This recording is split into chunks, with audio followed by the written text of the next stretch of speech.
Историята ни пренесе в друго време, друга епоха. Дава ни възможност да опознаем хора, които никога няма да срещнем, които със своите дела са оставили ярки следи във времето. Чрез анализиране на миналото можем да направим правилните изводи днес. И нека повече млади хора носят в сърцето си духа на историята чрез филмите, игрите на баба и българския фолклор и го предават от поколение на поколение, за да знаят. Българите, кои сме ние?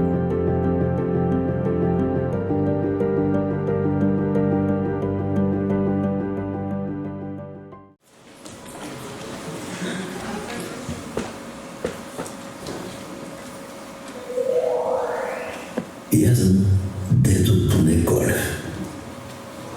Тук съм живел, на тая земя. Не бях богат, ама знаех едно. Народ без даскал нема утре. Я дадох имота си да се дигне прогимназия и да има место за знание. Дадох и за църква. Да има место за душата.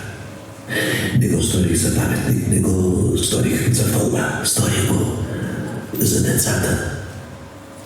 Днес вие сте тия деца. Вие сте ред да давате сум с труд, с чест. Пазете това, дето сте взели и го направете по-добро. Така се обича България.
Not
с меч в ръка и вяра в сърцето.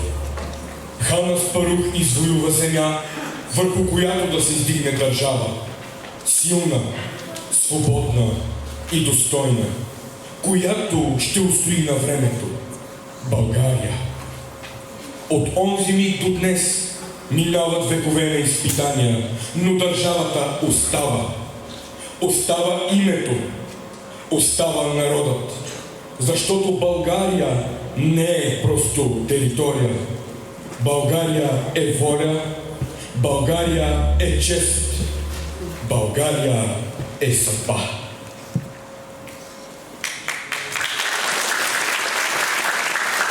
През 865 година княз Борис I приема християнството и превръща България в равноправна християнска държава. Отваря вратите към европейската цивилизация. Но България не остава само ученик. Тя става учител. След делото на Кирил и Методий, техните ученици намират убежище в България. Под закрилата на княз Борис се създават книжовни школи в Плиска, Преслав и Охрид. От нашите земи писмеността се разпространява към Сърбия, Русия и цяла източна Европа. Това е приносът ни към Европа и нашето безсмъртие.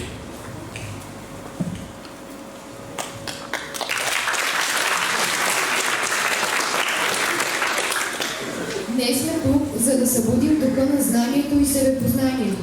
Кои сме ние и какво носят гените си? Какво можем да дадем на света тук и сега?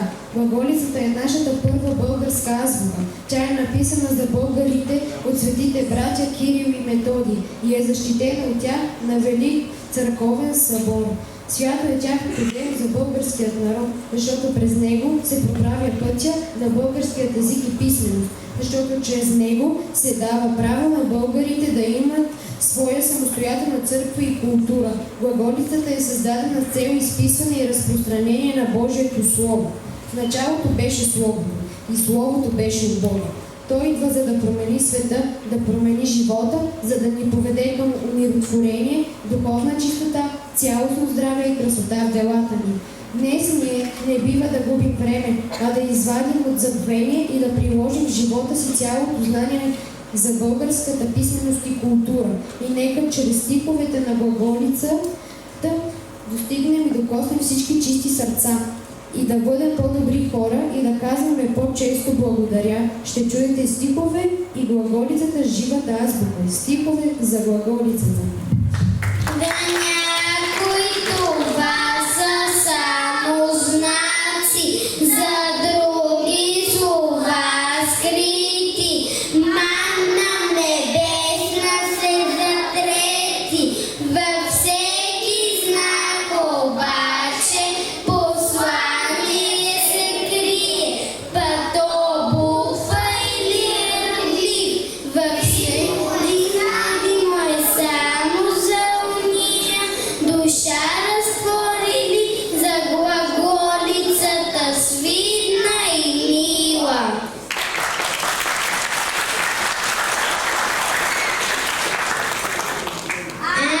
Азбуки, веди, глагол, добро, живете, зело, земля, йота, иже, гер, како, люди, мислете, наш, он, покой, ръци, слово, твърдо, твер, ха, он, си, чер, ша, ша, ервалан, ой, ермалък, ят, йод, юрмалък, юз голям, филиран юз малък, филиран юз голям, фита и жица.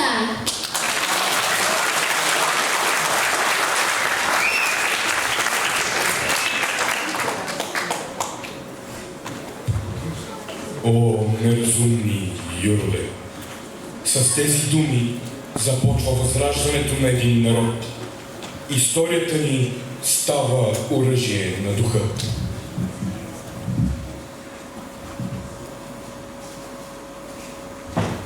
Най-после отдъхна и рече: конец, на житие ново аз турих венец.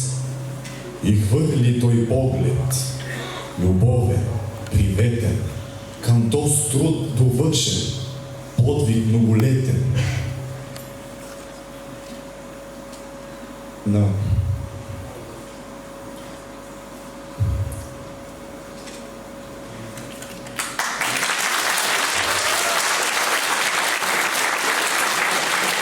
волята рожба, на бдението плод, погълно безшумно половина живот.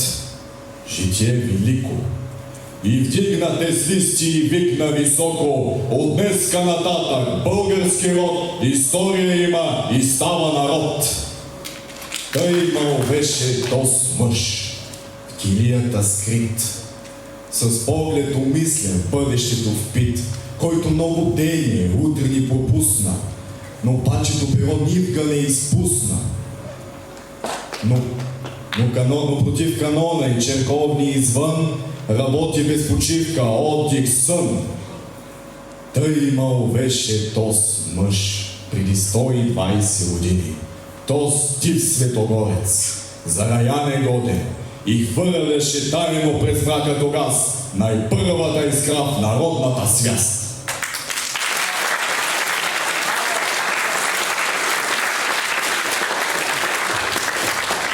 Априлското въстание е върховен израз на българската жажда за свобода.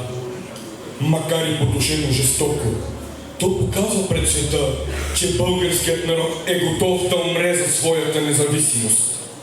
Саможертвата на хилядите герои разтърсва Европа и проправя път към освобождението.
почивка, върхът на героизма и символ на безсмъртие. 3 март 1878 година свободата възкръсва. След 5 века България отново е свободна и извоювала достойно тази свобода.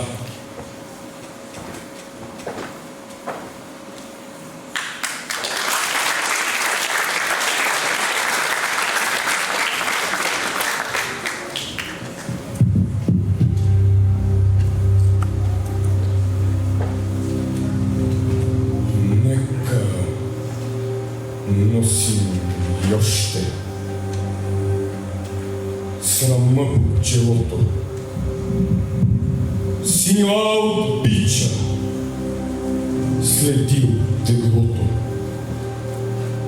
Нека спомен люти от дни на позор да висне как облак в наши кръгозор. Нека ни отрича историята века. Нека е трагично името ни. Нека беласица стара и нови батак в миналото наше хвърлят своя мрак. Нека да ни сочат с присмехи обидни, чупен тълкови и дивите стидни, по врата ни още от хомота стан. Нека та свобода да ни бъде дар. Нека, но ние знаем, че в нашето недавно свети нещо ново. Има нещо славно, що гордо разтупва нашите гъди и в нас чувства силни, големи води.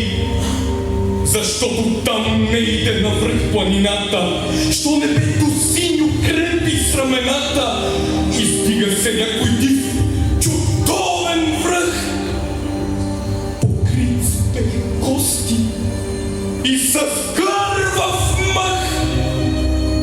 На безсмъртен подвиг паметник, огромен, защото в Балкана има един спомен.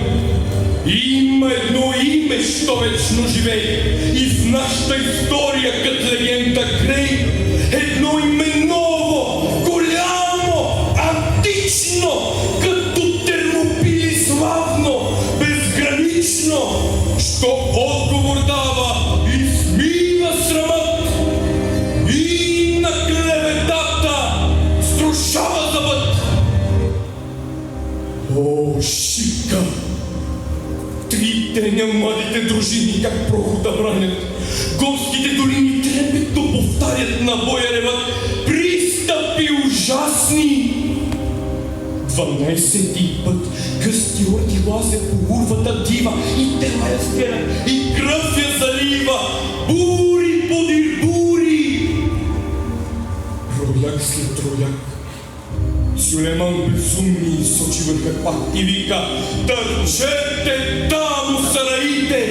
И ордите тръгват зидове сърдити и Аллах грамовно въздухът разпра. Върхът отговаря с други: ура! И с нов дъжд от шуми, камъни и дърве, дружините наши облискани с кърве пушкат и отблъскват без сигнал, без ред. Всякой гледа само да бъде напред и гърди геройски на смърт да изложи и един враг повече мъртъв да положи. Пушкалата е рекнат, турците реват, насипи налитат и падат и мрът, идат като тигри, бягат като овци и пак се завръщат българи, орловци. Като лъвове тичат по страшни редут, не сещат ни жега, ни жажда, ни труд. Штурмът е отчаян, отпорът е лют. 3 дни вече се бият, но помощ не иде. От никъде взорът надежда не види и братските орли не фактурят. сърчат към тях. Нищо. Те ще паднат му честно, без страх, като шапаспартанци под гънта на Ксеркса. Дава витей на всичките на Штремса, последният напън вече е настал. Тогава Столетов, наши генерал, ревна гороломно: млади опълченци, венчайте България с лаврови венци! На вашата сила царят повери прохода, войната и себе гори! Те с думи силни, дружините горди очакват геройски душманските орди, бесни и шумещи. О, геройски час! Вълните намират камери тогас, патроните липсват, но волите траят, щикът се пречупва, гърдите остаят. И сладката радост до крак да измрат пред цяла вселена на то славен ръд, с една смърт юнашка и с една победа. България цяла сега нас и гледа, той е враг висок е, тя ще ни съзре, ако би бегали. Да мрем по-добре. Няма вече оръжие, има хекатомба. Всяко дърво мече, всякой камък бомба, всяко нещо удар, всяка душа плам. Камъни дърви изчезнаха там, грабайте телата! Някой си изтряска и трупове мъртви врътнаха за частка, като демони черни на черни ровя, като турят стропалят, като шимпак. И турците тръпнат трупът невидели в едно да се бият живи и умрели, и въздухът цепят с демонски вик. Боят се обръща на смърт и на щик. Но вълни по-нови от орди дивашки гълтат, потопяват орляка юнашки. И още миг ще падне съветният хълм и изведнъж Радецки пристигна с гръм. И днес još Балканът, щом буря завъжда, спомня тостен бурен, шуми и препраща, славата му дивна, като някой ек. От урва на урва и от век на век.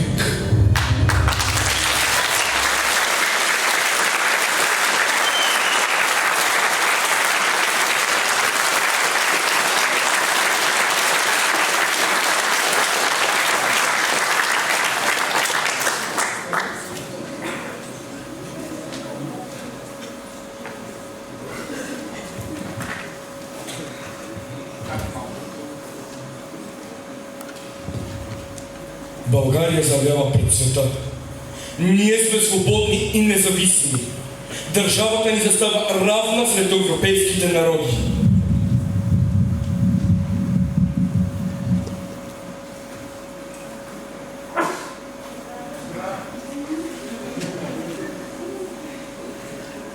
Покойници, вие в други полк минахте, де няма отпуск ни зов за борба. Вие братски се прегърнахте, легнахте и лека нощ навеки си казахте до втората тръба. Но що паднахте тук, деца бурливи, за трон ли злат, за някой ликомир? Да беше то остали, бихте живи, не бихте срещали тъй горделиви куршума. Спете в мир. Българио, за тебе те умряха, една бе ти достойна зарад тях. И те за теб достойни, майко, бяха и Твоето име само като ма обяха, умираха без страх. Но кой ви знае, че спите в тез полета?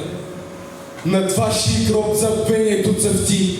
Кои сте ви и над сянката ви гледа, не мисли никой днес, освен поета и майките свети. Борци, венец ви свих от песен жива, от звукове, що никой не избира, от тиви и рев на битката гръмлива, от текота на Витоша бурлива, от вашето ура! И този венец, той няма да завене, и тая песен вечно ще гърми из българските планини зелени, и славата ще вечно пее и стене над гробни ви хълми. Почивайте под тез могили ледни, не ще да чуете веч тръба, ни вожд, ни славния гръм на битките победни. Към вечността е маршът ви последни. Юнаци, лека нощ!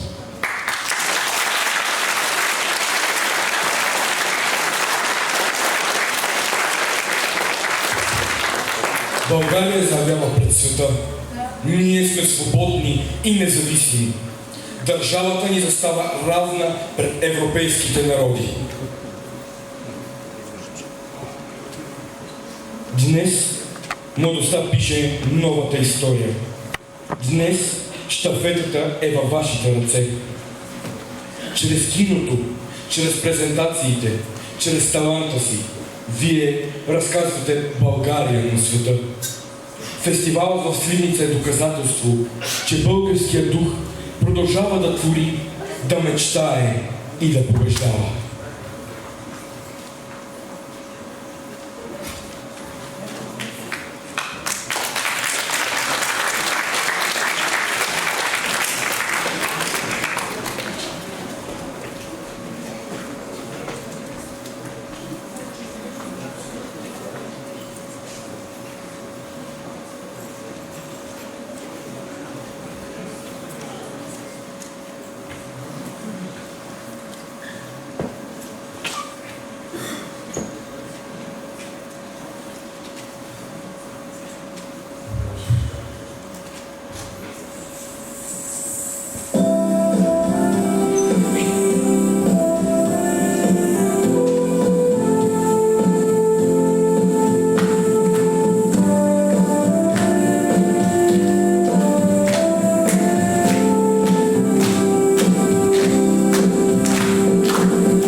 приятели, днес не просто откриваме фестивал, откриваме пространство за смели идеи, различни гледни точки и истории, които заслужават да бъдат разказани. Тези 2 дни екранът ще бъде място за въпроси, мечти и търсене. Място, в което ще видим света през очите на младите. Честно, дръзко и без филтър. Това е кино, което не се страхува да експериментира, да провокира и да говори открито. Благодарим на всички, които повярваха в този фестивал, на организаторите, менторите, журито и най-вече на младите автори, които ни напомнят защо киното има силата да променя. Благодарим на детска вокална група Медени горчета с ръководител Силвия Петрова. И на Росица Йосифова, Станислава Богданова и сборна група Глаголица. Да благодарим на Сливнишкото дружество Традиция с председател Радослав Иванов, на Чавдар Илиев, Теодор и Иван Нанкин. Моля госпожа Магдалена Гигова да заповяда на сцената да връчи протокола за дарение на община Сливница от името на Фондация Ценности с председател Антонина Стоянова. Изложба от 28 платна Сандро княз Александър фон Батенберг. Една европейска съдба.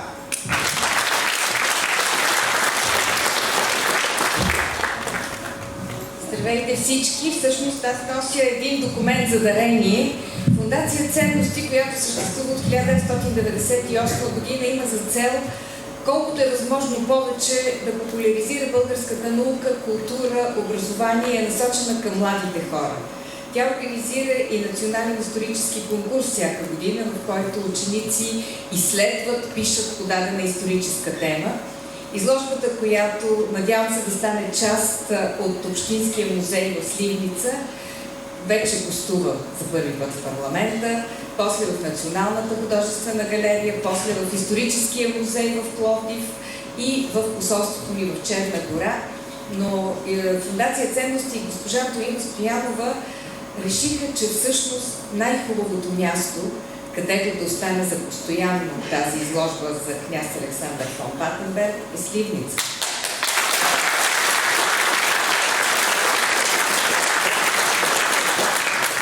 Защото той е героят от Сливница. И дори да не...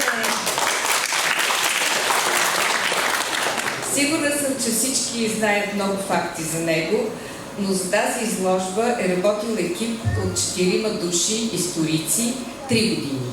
От фондация Хайлигенберг Югенхайм, това е фондацията, която се намира в фамилния замък на Александър фон Батенберг.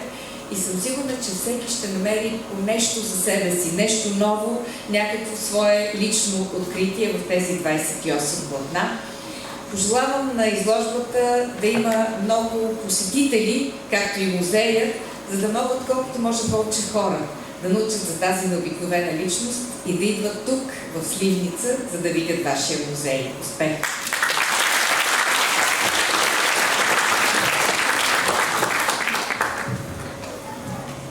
А сега каня кмета на община Сливница, господин Васко Стояков, да открие фестивала.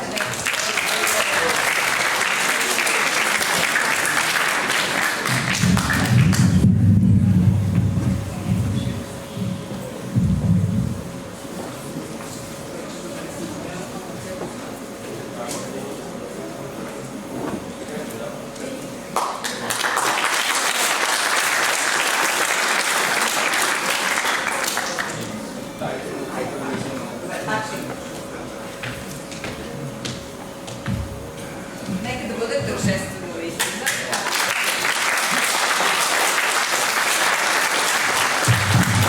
Наистина е тържествен момент. Благодаря на фондацията на госпожа Антонина Стоянова, че тази изложба ще бъде в Сливница.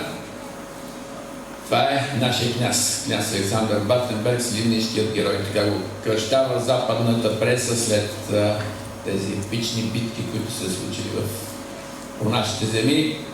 Това е най-святата личност от всички владетели български. Страхотен човек, за съжаление, тъжна история, но той е направил това за България, което сме в момента.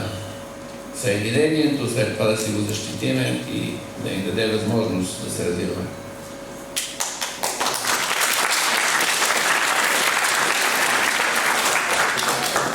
Започна откриването на фестивала с Дядо Пуне. Дядо Пуне е благодетеля, нашия най-голям дарител в историята на Сливница.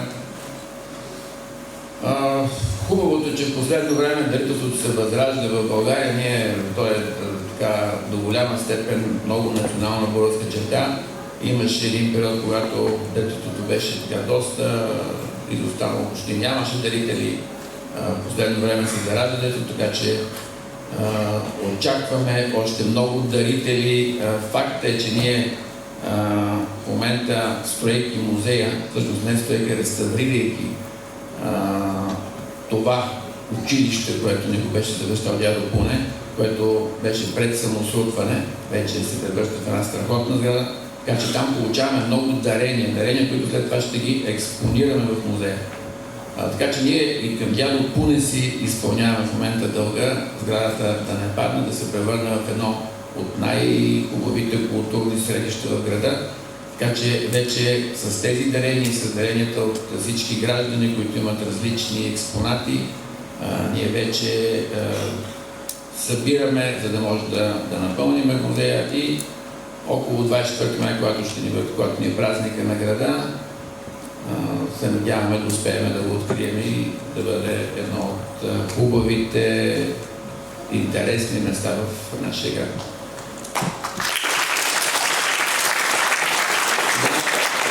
За фестивала благодарности на госпожа Росица Младенова и госпожа Маргарита Бошкова за страхотната идея и за това, че избраха Сливница да бъде домакин на този фестивал. Преди няколко месеца дойдоха при мен и казаха, нали, искаме да правим фестивал, но трябват пари. Аз тогава не можах да им отговоря нищо, замълчах си, казах, ще помисля, ще се опитам да намеря пари. Естествено, какво направих? Отидах при господин Младен Маринов, който е между нас, искам за него специално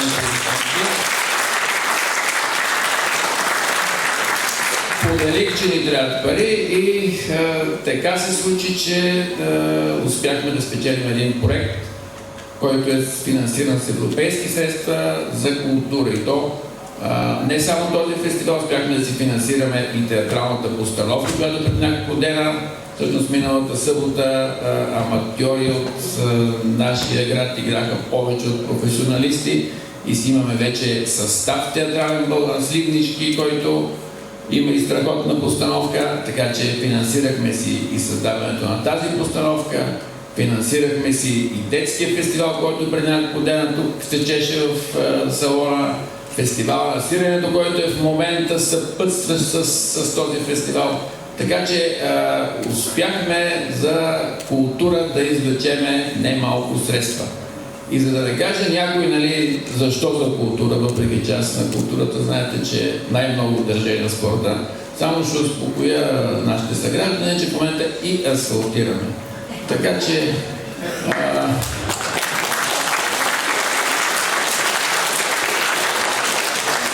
след като подменихме водопроводните тръби, за да няма режим на водата, защото имаше риск миналата година да има режим в Сливница на водата, сега вече асфалтираме, така че всичко, което е разкопано беше, за да сменим водопроводните тръби, ще бъде асфалтирано.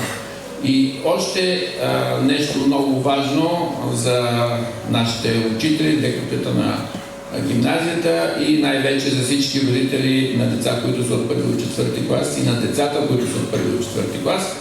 И пак със съдействието на господин Младен Маринов, на последното заседание на Министерския съвет на редовния кабинет бяха отпуснати средства, така че да можем училището, което ни е от първи до четвърти клас, да го надстроиме, да изградиме столова, за да може децата да не ходят всеки ден пеша до другото училище, така че ще има столова, ще настроиме последния етаж, ще може да поемем всичките ученици, които са от първи до четвърти клас. Естествено ще придобие съвсем нова визия това училище, така че до новата учебна година се надявам всичко това да се случи и да бъде тази сграда пак на едно от първите училища, не на първото, но на едно от първите училища в града, да бъде в такъв вид, че да може да функционира по най-добрия начин.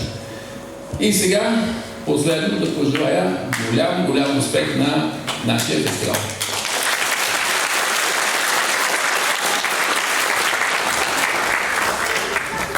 Днес ще се срещнем с една неуморна и бликаща от идеи жена. Представям Стоилка Арсова, която е директор на Национална картова и платежна схема, част от България.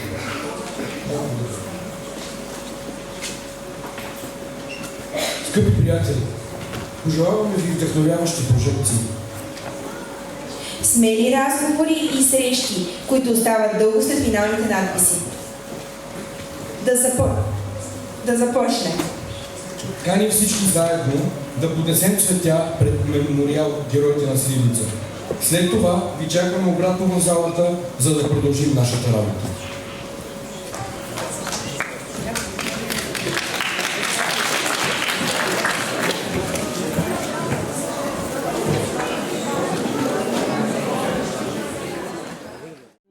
Историята ни пренася в друго време, друга епоха. Дава ни възможност да опознаем хора, които никога няма да срещнем, които със своите дела са оставили ярки следи във времето. Чрез анализиране на миналото можем да направим правилните изводи днес. И нека повече млади хора носят в сърцето си духа на историята чрез филмите, игрите на баба и българския фолклор и го предават от поколение на поколение, за да знаят. Българите, кои сме ние.